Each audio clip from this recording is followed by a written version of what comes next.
Тамаша, бәрекелді ендеше айтолқынымыздың да міне қанаты қатайып үлкен өмірге қанат қаққалы жатқан сәтте бәрімізде куә болып жатырмыз. Ардақтағайын, ендеше қызымыздың жолын қолын сұрап келген азаматқа да қазір кезек береміз, бірақ десе де мына қазақтың дәстүрі бар, қызымызды көріп, қазақ жаңа айтып жатырмыз ғой, қыз бала уақыты жеткенде беріледі, қыздың орны қашанда төрмеді, қазақта қыз көрімдік деген бар, өзінің салтыменен беріледі деп қыз құдалар енді қызымызды бүгін бірінші рет көріп жатқан сияқты, солай ма?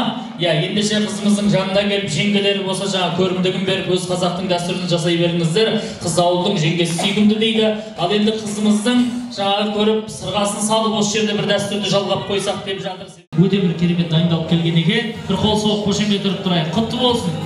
Көп күттірмей, көп кешіктірмей, қолындағы бір шоқ күлімді енді өзің айтқанындай бірі анасына деді, бірі өзіңнің адал болашақ ақ жарыңа, я өзің келіп табыстай қой. Ал, қол соғайық, демейік, қолдайық, қол соғайық, қошемет көрсетейік.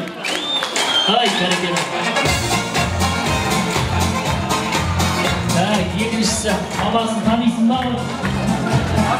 Я, қауып олайым. Ой, бәрекелді, қол соғайық, қошемет көрсетейік. Папасы ренжіп кетіп қалған жоқ па? Папасы қайда? Папасын да бір құттықтап қойсын болады, я. Міне атам ғой.